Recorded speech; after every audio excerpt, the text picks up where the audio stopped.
나무에게 아낌없이 주는 나무라는 우리 영상을 한번 잠깐 보고 말씀을 증거하겠습니다. 불 좀 꺼주실래요? 자, 준비 좀 해주세요. 아낌없이 주는 나무. 옛날에 한 그루의 나무가 있었어요.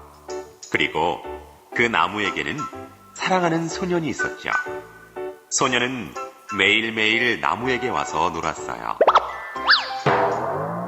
떨어지는 나뭇잎을 주워 모아 왕관을 만들어 쓰고 숲속에 왕자 노릇을 하거나 나뭇가지에 매달려 그네도 뛰고 사과도 따먹고 나무와 숨바꼭질도 했어요. 그러다가 피곤해지면 나무 그늘에서 단잠을 자기도 했죠. 소년은 나무를 무척 사랑했고 나무도 소년이 있어 무척 행복했어요. 그렇게 시간은 자꾸만 흘러 소년은 점점 나이를 먹고 자라났어요. 나무는 홀로 있을 때가 많아졌어요. 그러던 어느 날 소년이 나무를 찾아왔어요. 나무는 너무나 기뻐 가슴이 벅찼어요. 얘야, 내 가지에 매달려 그네도 뛰고 사과도 따먹고 그늘에서 쉬면서 즐겁게 지내자. 나무에 올라가 놀기에는 난 너무 커버렸어. 갖고 싶은 것도 많아지고 신나게 놀고 싶은 생각뿐이야. 난 물건을 사고 싶고 신나게 놀고 싶단 말이야. 그리고 무엇보다 돈이 필요해. 나무야, 내게 돈을 좀 줄 수 없겠어? 하고 소년이 말했습니다. 미안해. 내겐 돈이 없어. 내가 가진 거라고는 나뭇잎과 사과뿐이야. 그래, 얘야, 내 사과를 따다가 팔면 돈이 생길 거야. 네가 그 돈을 가지면 넌 행복해질 거야. 소년은 나무의 말대로 사과를 모두 따서 팔았어요. 나무는 소년에게 도움이 되어서 행복했어요. 하지만 소년은 그 후로 오랫동안 나무를 찾아오지 않았어요. 나무는 소년이 무척 보고 싶었어요. 그러던 어느 날 소년이 다시 나무를 찾아왔어요. 나무는 기쁨에 넘쳐 몸을 흔들며 말했어요. 얘야, 내 가지에 매달려 그네도 타고 즐겁게 지내자. 난 나무에 올라갈 만큼 한가롭지 않아. 내겐 나를 따뜻하게 해줄 집이 필요해. 나무야, 나에게 집을 마련해 줄 수 없니? 나에게는 집이 없는데 어쩌지? 이 숲이 나의 집이야. 곰곰이 생각하던 나무는 좋은 생각이 난 듯 밝게 웃으며 소년에게 말했어요. 얘야, 내 가지들을 베어다가 집을 지어. 그러면 행복해질 수 있을 거야. 소년은 나무의 가지들을 모두 베어 자기의 집을 지었어요. 나무는 소년에게 따뜻한 집을 마련해 준 것이 무척 행복했어요. 그러나 소년은 또 오랜 세월이 흐르도록 나무를 찾아오지 않았어요. 나무는 소년이 그리워 견딜 수가 없었어요. 그렇게 시간이 흐르던 어느 날 소년이 찾아왔어요. 얘야, 나와 함께 놀자. 나는 이제 나이가 많아서 나무에 올라가 놀 수가 없어. 대신 나를 멀리 데려다 줄 배 한 척이 필요해. 그럼 내 줄기를 찍어다가 배를 만들어. 그러면 멀리 떠날 수 있고 행복해질 거야. 소년은 나무에 줄기를 찍어다가 배를 만들어 타고는 멀리 떠났어요. 나무는 소년에게 도움을 줄 수 있어 행복했지만 정말로 행복한 것은 아니었어요. 나무는 오직 소년과 함께 있고 싶었던 거예요. 또 오랜 세월이 흐른 뒤 소년이 다시 찾아왔어요. 얘야, 이제는 너에게 줄 것이 아무것도 없어. 소년은 나무를 지그시 바라보더니 말했어요. 난 너무 늙었어. 이제 내게 필요한 것은 별로 없단다. 그저 앉아서 쉴 자리가 있었으면 좋겠어. 난 몹시 피곤해. 그래? 앉아서 쉬기에는 나무 밑둥이 최고야. 어서 이리 와. 내게 앉아서 푹 쉬렴. 소년은 나무 밑동에 앉아 쉬었어요. 소년은 그렇게 오래도록 오래오래 나무 곁에 앉아 쉬었고 나무도 오래도록 행복했답니다. 여러분, 이 영상을 보고 어떤 느낌이 드십니까? 아마 소년으로부터 시작돼서 나이 들어가는 소년, 세상에 분주하게 돌아다녔지만은 결국 남은 것은, 여러분, 남은 것은 이 나무 위에 앉아 아낌없이 주는 나무, 그 사랑을 받는 것입니다. 저는 이 영상을 보면서 1부, 2부 때도 물어봤어요. 무엇이 생각납니까? 전부가 다 그래요. 부모님의 사랑이 생각난대요. 맞아요. 부모님은 아낌없이 줘도 더 주고 싶어요. 아무리 총각 처녀들한테 이 이야기를 들려줘도 이해를 못해요. 내 있는 것 아낌없이, 내 있는 것 다 주고도 더 주고 싶어 하는 마음이 아마 부모님들의 마음이 아닐까. 여기 앉아 계신 우리 권사님들, 집사님들, 어르신들, 그렇죠? 다 자식들한테 줬잖아요. 더 주고 싶잖아요. 그런 분이 누가 있을까요?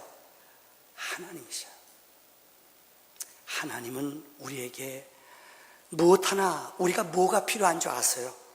근데 성경은 내가 입을 열어 기도하고 내 앞에 간구하면은 하나님이 응답하신다고 말씀하셨어요.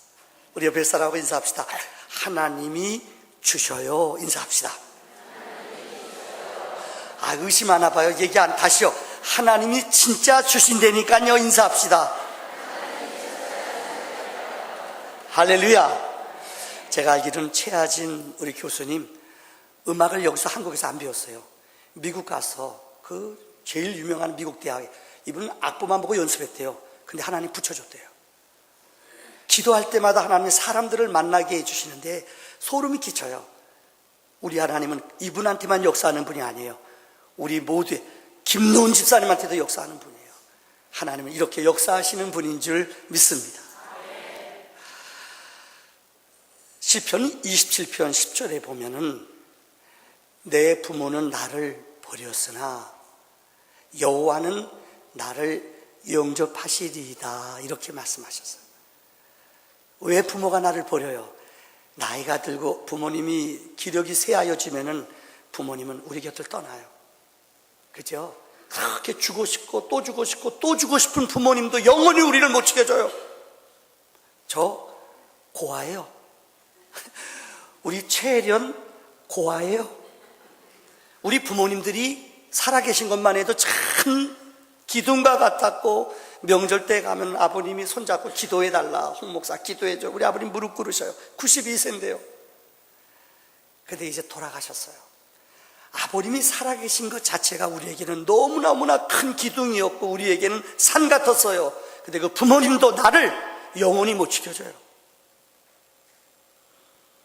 그러나 우리를 영원히 지키는 분이 있어요. 우리 머리털 끝까지 세심받을 뿐만 아니라 우리가 눈 깜짝하는 그 사이도 졸지도 않고 주무시도 않고 지키시는 분이 있어요. 그분이 누구예요? 그분이 하나님이에요. 성경에 보면은 요한복음을 우리가 지금 계속 강의하고 있지 않습니까? 6장에 보면 예수님은 너희는 나는 생명의 떡이라고 말씀해 주셨어요. 그리고 짐승 가운데 예수님은 특별히 10장에 보면은 나는 양의 문이다. 짐승 가운데 제일 주인이 도와주지 않으면 못 살아갈 짐승이 있어요. 제일 우둔하고 미련한 짐승 뭔지 아세요? 양이에요. 양은 눈도 나빠요. 소리도 못 들어요. 그래서 목자가 없으면 지 마음대로 가버려요. 길을 잃어버려요. 특별히 주님은 너희는 양이라고 그랬어요. 우리는 우둔해요. 똑똑하고 잘난 것 같지만 인간은 자기의 끼 자기가 빠져요. 또 나무 가운데 성경에 나무가 나와요. 창세기 2장에 보면 생명나무가 나옵니다. 잣나무로 노아가 방주를 만들었다고 그랬습니다. 하나님의 성전을 지을 때 여러분 아세요? 백향목이라는 것이 있습니다. 근데 특별히 유독 주님은 오늘 우리를 향하여 아버지는 하나님은 농부다. 나는 무슨 나무요? 포도나무라고 그랬어요. 우리를 향하여 너희는 뭐라고 그랬어요? 너희는 가지다라고 그랬어요. 예수님은 자기 자신을 향해 포도나무라고 그랬어요. 여러분 포도나무를 아십니까? 포도나무를 기르는 법이 있어요. 오늘 제가 설교를 준비하면서 이 포도나무에 대한 이야기를, 첫째, 포도나무를 어떻게 자라게 하는가? 특별히 브루스 윌킨스라는 사람이 있습니다. 아마 여러분 이분이 쓴 책 가운데 참 명절을 여러 개 남겼어요. 그 중에 대표적인 브루스 윌킨스의 책이 야베스의 기도라는 책이 있어요. 여러분 들어보시죠. 야베스의 기도. 복에 복을 더하사 지경을 넓혀주시고 환난을 면케 하시고, 이걸 가지고 야베스가 책을 썼어요. 이분이 최근에 쓴 책이 있어요. 포도나무의 비밀이라는 책이에요.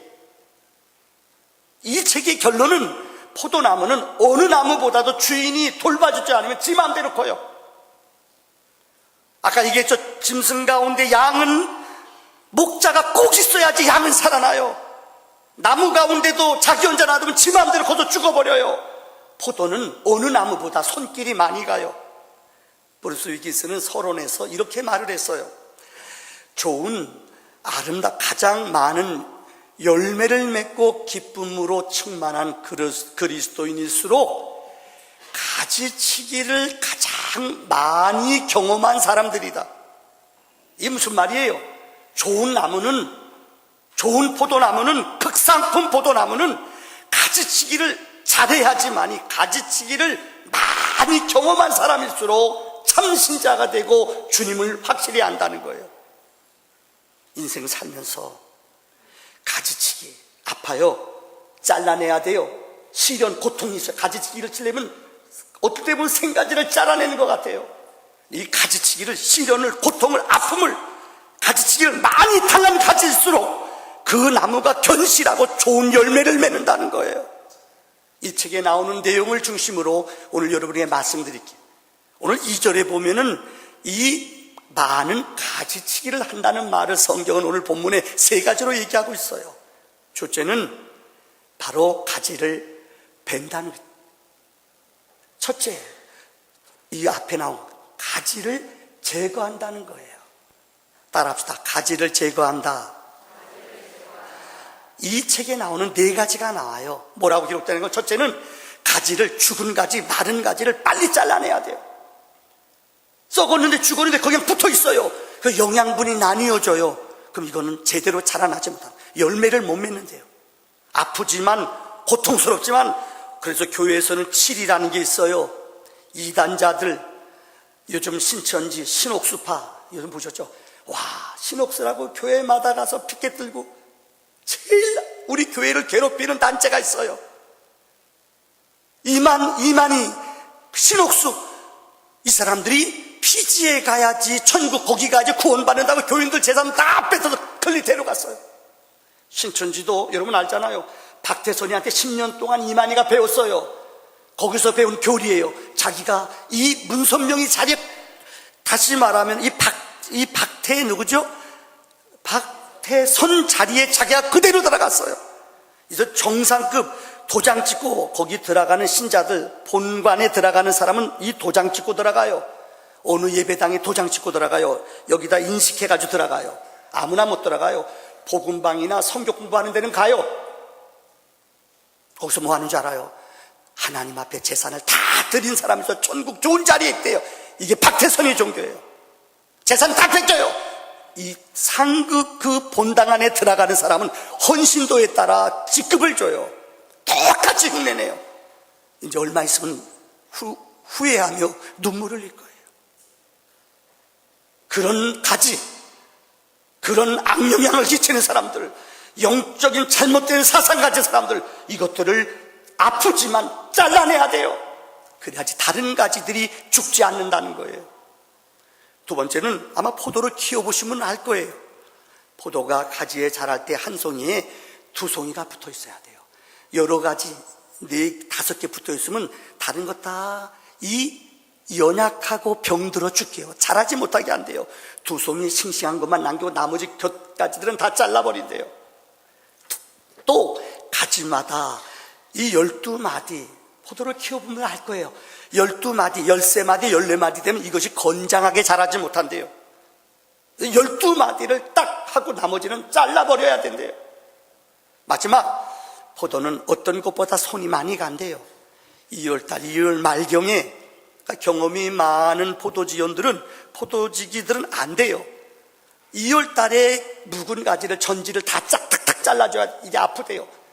근데 요 일주일 놓치거나 일찍 잘라버리면은 가지가 제대로 자라지 못한대요. 얼마나 이 주인이, 농부가 세심하게 시간과 때를 맞춰서 가지를 잘라줘야 되는지, 이게 바로 제거하는 거예요. 우리 안에 유혹의 생각들, 어둠의 생각들, 불신앙의 생각들, 내 마음을 넘어지게 하는 악한 생각들, 이것들을 예수의 보혈로, 예수의 능력으로 잘라내는 은혜가 있기를 바랍니다. 두 번째는 여기 보면은 붙어 있어야 된다, 붙들어 준다는 말이 있어요. 아이레이, 헬라 말로는 이 말을 아이레이라고 말해요. 넝클, 여러분 사실 포도나무는 다른 거 위에 쓸 것이 없어요. 나무로도 못 써, 뗄감밖에 안 돼요. 왜요? 늘 꼬여 있잖아요. 혹시 보셨어요? 또 열매가 맺을 때 이것을 누가 받들어 주지 않거나 이 열매를, 이것을 세워주지 않으면 그냥 땅으로 꼰도박질해요. 그래서 성경에 보면은 이것을 들포도라고 그래요. 누구도 돌봐주지 않고 누구도 그를 이렇게 세워주지 않으면 그곳에 보조대를 대요. 어느 때는 이 뼈대를 댈 수 있도록 이 나무를 갖다 대야 돼요. 그래서 이것이 땅에 빠지지 않도록, 땅에 붙어 있지 않도록 이것을 들어 올리는 거예요. 이것을 아이레이라고 그래요. 붙들어 주는 거예요. 주님은 우리가 낭망하고 유혹받고 시험될 때 주님은 우리를 붙들어 세우시는 줄을 믿습니다. 우리가 낭망하고 두렵고 염려할 때에 주님은 우리를 세워주시는 줄을 믿습니다. 늘 우리가 땅에 떨어지지 않도록, 육체의 소욕을 따르지 않도록 붙잡아주고 세워주는 것이 우리 주님의 능력인 줄 믿습니다. 세 번째로는 여기 보면은 주님은 새롭게 하신다. 세 번째, 자, 오늘 왜 이렇게 잠깐 못 뛰어오냐? 정신 차려, 딴 데. 전사님, 옆에 가시지 마. 딴 데 가있어요. 왜 자꾸만 얘기하느라고 놓쳐, 자꾸만. 세 번째, 깨끗이 한다는 거예요. 오늘 2절 끝부분과 3절의 끝부분에 보면은 우리를 깨끗이 한다고 그랬어요. 카타르죠, 헬라 말. 여기서 카타르시스라는 말이 나왔어요. 우리의 영혼을 죽이게 하는, 우리의 영혼을 병들게 하는 것들을 잘라주고 구별하여서 없애버리는 것, 이것을 카타르조라고 말해요. 우리 친척 가운데 어린 시절에 제가 기억해요. 저희 어머니 고향은 육사, 먹불이라고 했어요. 우리 어머님이 먹불 분이라고 그래요. 근데 우리 친척 가운데 한 분이 포도원을, 거기 배밭, 포도밭이 참 많았어요. 난 지금도 기억해요. 그곳에 가면은, 이렇게 포도 따는데 가면은 항상 포도를 줬어요. 근데 지금도 안 잊혀져요. 좋은 거는 안 줘요. 그거는 이렇게 포장하고 판다고 안 줘요. 우리는 짜투리, 버려진 거 있잖아요. 그렇죠? 이렇게 뭐 새들이 와서 먹거나 이런 것들이, 이런 거 먹으래요. 그래, 그거 맛있어요. 내가 가끔 가다가 파는 거 슬쩍슬쩍 갖다 먹은 적도 저는 있어요. 그게 그렇게 먹고 싶은 똑같은 것인데요. 파치들, 배도 그냥 거 안 줘요. 그죠? 파치들 떨어진 거, 이거. 그게 더 맛있어요. 그래도요, 극상품을 먹고 싶어요. 나는 그래서 가끔 가다 그거 훔쳐다 먹었어요. 회개해요. 극상품은 팔아요. 파치, 새들이 와서 먹은 것, 떨어진 것들, 이것들이 어떻게 보면 더 맛있어요. 그런데 여러분 아세요? 제가 군목생활 하면서 19번 이사했어요. 참 제가 기억나는 좋은 장소가 장원이라는 데 근무한 적이 있어요. 7군단이에요. 거기 근무할 때 그 동네가 여러분 복숭아가 많아요. 저는 태어나서 복숭아가 그렇게 종류가 많은지 몰랐어요. 천도 복숭아 들어보셨어요, 여러분들? 그 뭐 천중도, 흑도, 백도, 황도 들어는 보셨어요? 제가 옛날에 한 10개 정도, 10개가 넘어요. 와, 그런데요, 기가 막혀요. 여러분들이 복숭아 맛을 아셔요? 그 이따만하게 큰 거예요. 장로님이 붙여오셨어요. 연마다 우리 장로님 계신 분이 지금 전역하셨는데 그 동네 사는데, 장로님들 부담 갖지 말아요. 우리 장로님 선물들 해주시거든요. 내가 이길 아냐. 와, 8알이에요, 8알. 햇살의 맛. 근데 거기서 내가 터득한 거예요. 우리 교인 한 분이 거기서 복숭아 밭을 하세요. 그런데 어느 해는 이 복숭아가 기가 막히게 맛있어요. 포도가 어느 애는 기가 막혀. 근데 어느 애는 맛이 없어요. 희한해요. 그래서 그분이 하는 말이에요. 목사님, 포도가 적재적소에 일조량 햇빛을 많이 쬐야지 포도가 잘 자란대요. 어느 때는 비가 많이 오거나 장원이 땅이 높대요. 비가 그렇게 많이 오지 않는데요. 그래서 그 지역에서 이 포도나 이 복숭아가 아주 잘 된대요. 가뭄이나 흉년이나 비가 많이 오거나 이렇지 잘 빠진대요. 그래서 그 지역이 좋아요. 근데 어느 해, 제가 간 해에는 몇 년 동안 이 곳에서 포도가 복숭아가 잘 돼. 그 해는 너무 맛이 없대요. 왜? 어떻게 그날 이 비가 장마철이 돼가지고 그쪽에 장원 지역에 햇빛이 잘 비치지 않았대요. 일조량이 적으니까 맛이 옛날 맛이 아니에요. 그래서 농부는 할 수 있으면은 마른 가지, 죽은 가지는 빨리 잘라내야 돼요. 가지 사이로 햇빛을 가리는 그늘지게 하는 것들 있잖아요. 이것들을 빨리빨리 잘라내야 돼요. 부지런하게 일찍 일어나서 이 포도원에 포도가 잘 햇빛을 맞을 수 있도록 중간중간 잘라주고 버리고 격가지들을 잘라내는 거예요. 그래서 일조량 크기, 일조량을 많이 증대시키는 거예요. 그래서 좋은 포도, 좋은 열매를 맺게 하는 거예요. 이것이 카타르조라는 거예요.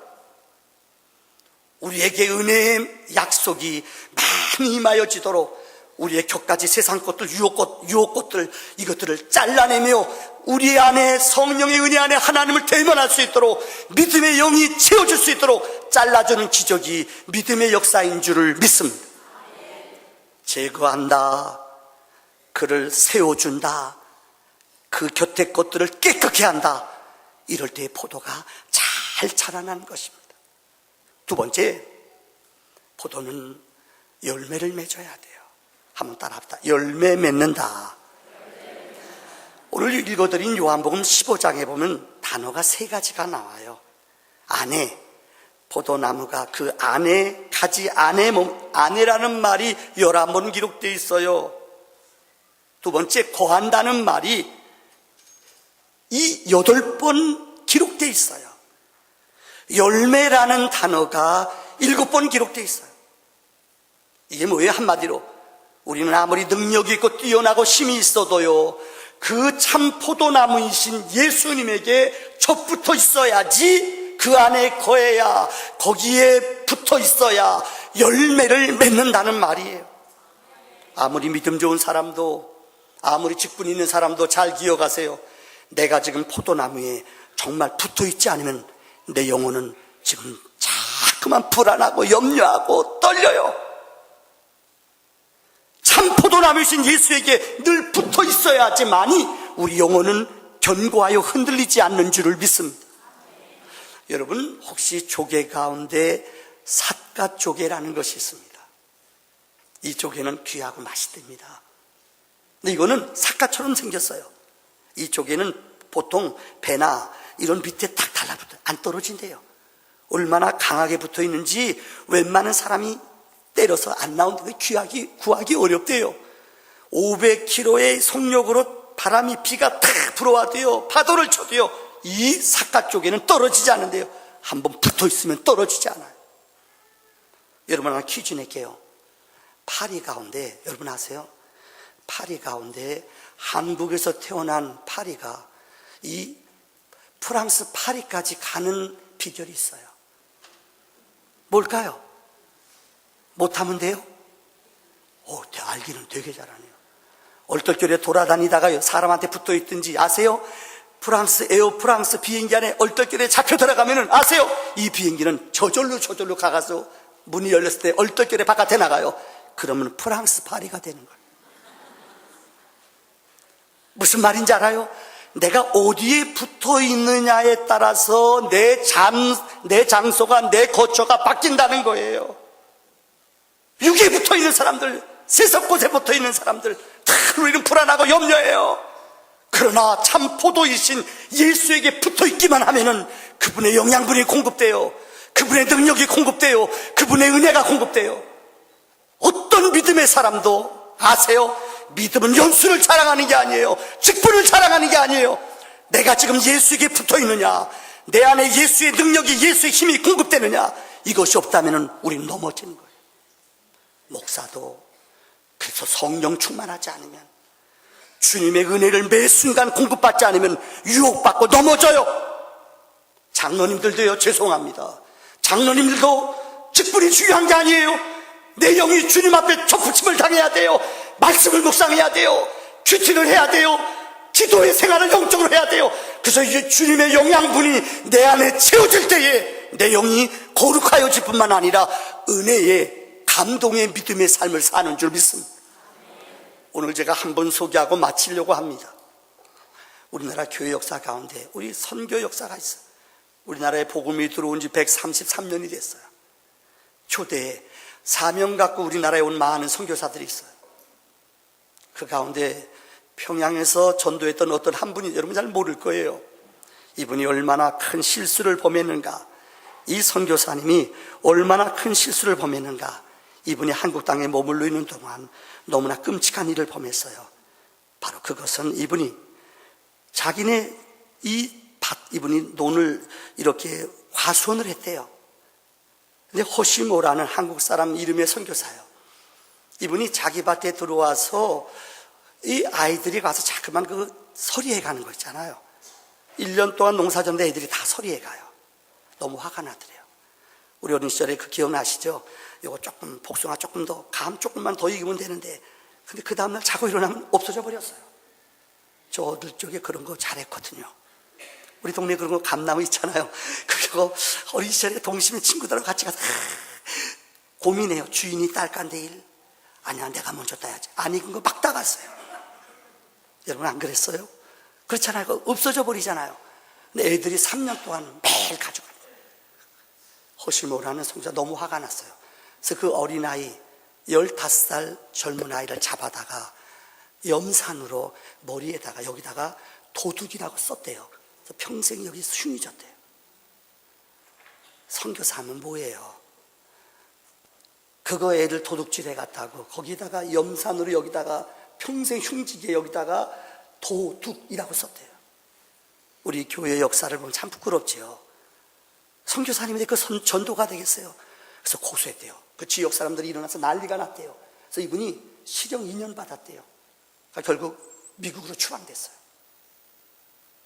아무리 위대한 선교사도요, 일생을 헌신하고 왔던 사람도요, 내 육체의 본능, 내 유혹, 우리의 힘으로 안 돼요. 여러분이 여러분의 유혹을 이길 수 있다고 생각해요. 여러분의 유혹, 분나고 성나는 것, 악한 생각들, 마귀는 우는 사자같이 늘 우리를 공격해요. 내 의지, 내 의력으로 안 돼요. 우리 한국교회의 기적은 1907년에 일어났어요. 평양에 성령의 불이 일어난 장대인 교회 부흥이에요. 근데 여러분 아세요? 이 부흥이 있기 전에 하나님이 이 땅에 허락하신 예수에게 촛붙이는 기적이 나타났어요. 그게 뭐냐? 1903년에 평양이 원산이라는 곳 선교사들이 모였어요.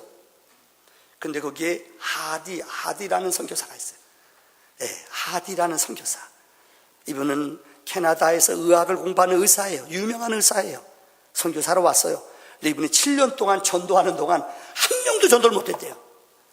한 명도 세례를 못 줬대요. 참 그것도 기적 아니에요. 왜 그랬느냐? 이유는 하나예요. 자기는 이 땅에 머무는 동안, 선교하는 동안 우리나라에 와보니까 사람들이 참 죄송한, 옛날에는 뭐 여자들 애기 나면 아세요? 뭐 옷이 어디 있어요? 다 전내놓고 다녔잖아요. 뭐 목욕을 어떻게 해요? 여러분 기억하요? 저도 어린 시절에 1년에 한 번 딱 목욕했어요. 설날. 난 지금도 안 잊혀져요. 얼마나 사람들이 많이, 우리 옆집 형 1년에 한 번 목욕해요. 연탄 나눌 형인데 때가 많아. 짜장면 때는 저리, 곱빼기도 저리 가라. 여러분 기억날 거예요. 1년에 한 번 목욕탕 가면은 그 장소가 좁아가지고 이거 뭐죠? 조그만 거 뭐지요? 이 뭐예요? 이 담을 수 있는 거 주잖아요. 너무나 사람 많으니까는요. 그리고 주인이 지금 가르치죠. 이 모기채 같은 거, 아니 뭡니까? 이 파리채 같은 거, 아니 뭐예요? 이 잠자리채 같은 거 갖고 와서 때 쭉쭉 긁어내면 때가 싹 없어져요. 그것도 모르고 또 들어가요. 주인이 나빴어요. 물도 잘 안 바꿔요. 우리의 때가, 우리의 죄가 그렇게 많아요. 그런데 여러분 아세요? 이렇게 때를 밀어내는 것처럼 이 하디란 7년 동안 전도했는데 한 명도 못 전도했대요.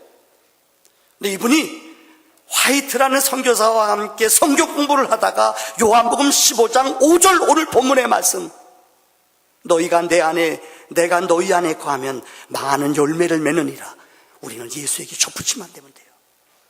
우리는 포도나무, 나는 예수님 포도나무예요. 너희는 가지예요. 예수님이 내 안에, 내가 주님 안에 거하면 사람이 열매를 많이, 나를 떠나서는 너희가 아무것도 할 수 없습니다. 이 말씀을 읽다가, 이 말씀을 같이 나누다가 선교사님들이 불을 받았어요. 그게 원산이에요. 그때부터 이 부흥운동이 벌어졌어요. 선교사님이 왜 선교가 이렇게 안 되는가 깨달았어요. 그게 뭐냐, 자기는 의료 몇 번 몇 시간만 하고 나머지는 그냥 집에서 즐기고 그냥 가족들과 노는 것에 재미에 빠졌어요. 이분이 하나님의 회개예요. 그래서 자기 이름을 바꿔요. 하디가 아니라 하리영이라고 이름까지 바꿨어요. 그리고 자기 집, 외국에서, 본국에서 가져왔던 좋은 침대, 좋은 시설들 다 버렸어요. 그리고 그들과 똑같이 먹고 살았어요. 그 다음부터 부흥이 일어나요. 1907년에 평양에서 일어났던 거룩한 부흥의 불씨가 바로 이 하디 선교사로부터 시작됐다는 거예요. 하리영 선교사. 이유는 하나예요. 그가 예수에게 좁붙임 당하고 그분의 힘을, 능력을 공급받으니까는 내 안에 기쁨이, 생명이, 기적이 나타나는 거예요. 우리 안에 이런 거룩한 기적이 임하기를 주의 이름으로 축원합니다. 기도합시다.